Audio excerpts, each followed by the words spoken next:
आज मंत्रिमंडळ बैठकीमध्ये महाराष्ट्र कृत्रिम बुद्धिमत्ता धोरण, महाराष्ट्र AI पॉलिसी ही आज मंजूर झाली।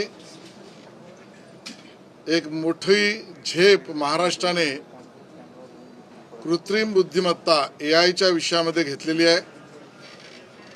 जगभरामध्ये होणारे तंत्रज्ञानातील आणि कृत्रिम बुद्धिमत्तेतील बदल हे झपाट्याने होत आहेत आणि या सगळ्यामध्ये आपला महाराष्ट्र अग्रक्रमावर असला पाहिजे, तत्पर असला पाहिजे आणि त्या संदर्भातले सर्व बदल आत्मसात केले पाहिजेत। म्हणून या महाराष्ट्र कृत्रिम बुद्धिमत्ता धोरण आज मंजूर झालं। केंद्र सरकारच्या नॅशनल स्ट्रॅटर्जीज फॉर AI आणि इंडिया AI मिशन या आधारावर महाराष्ट्र AI मिशन आता स्थापन होणार आहे।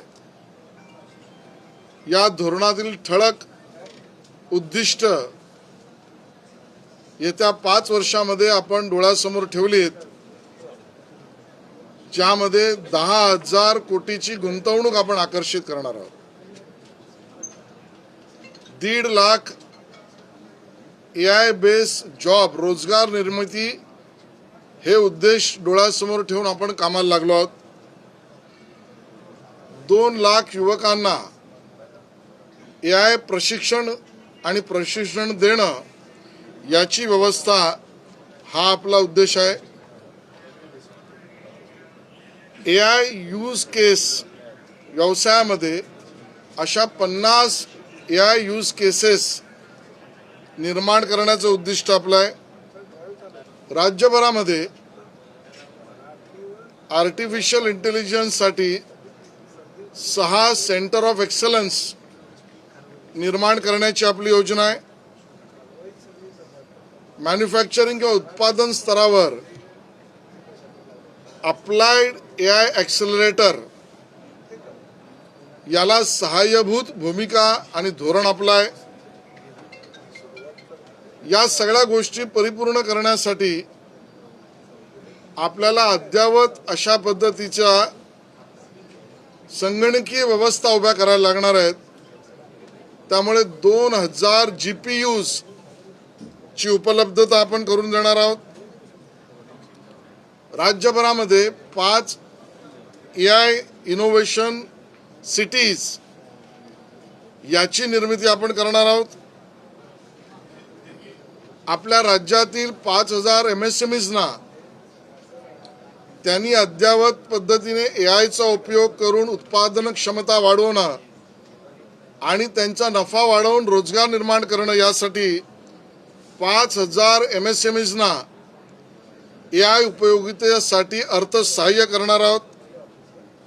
आपलं उद्दिष्ट आहे एक AI युनिकॉर्न राज्यात निर्माण करावं, त्यासाठी सर्वतोपरी प्रयत्न करणार आहोत। एथिकल AI ही एक मोठा विषय जगासमोर आहे। त्यासाठी अनुपालन आराखडा आपण तयार केलेला आहे। तो सुद्धा पूर्ण देशात अशा पद्धतीच्या आराखड्याची एथिकल AIची निर्मिती करणारा पहिलं राज्य आपलं असेल। AI आधारित रोजगार निर्मितीचे व्यवसाय नवयुवकांनी निर्माण करावे म्हणून व्हेंचर कॅपिटल फंड हा व्हेंचर फंड 500 कोटीचा, ज्यात 250 कोटी राज्य सरकार देईल, ही व्यवस्था आपण करतो आहोत। AI आधारित उद्योगांना आपली यंत्रसामुग्री खरेदी करण्यासाठी सुद्धा अनुदान अशी योजना आपण समोर आणली आहे। AI आधारित शैक्षणिक व्यवस्था, रोजगार व्यवस्था, इनोव्हेशन आणि व्यवसाय यासाठी कायद्यांतर्गत जे प्रस्ताव येतील त्यांना वीज दरामध्ये, वीज अनुदानामध्ये आणि स्टॅम्प ड्युटीमध्ये सुद्धा आपण मोठं अनुदान त्या ठिकाणी देणार आहोत। नागरिक आणि प्रशासन यामध्ये आवश्यक असणारे बदल करण्यासाठी एजंटिक AI याचा वापर करण्याचा आपला प्रयास आहे. जास्तीत जास्त गुंतवणूक आकर्षित करण्यासाठी इन्व्हेस्टमेंट रिजन्स निर्माण करणं कल्पनेत आहे.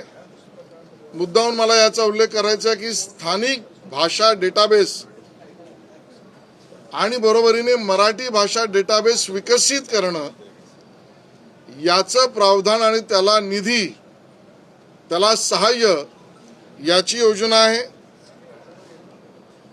स्वदेशी AI संशोधन यासाठी सुद्धा अर्थसहाय्य देणं, अशा विविध अंगाने आपलं राज्य देशातील अग्रक्रमाने पुढे आलेलं पहिलं राज्य की ज्यांनी कृत्रिम बुद्धिमत्ता म्हणजे AI धोरण 2026 आणि त्याचा रोडमॅप आता घेऊन आपण आता उतरलेलो आहोत.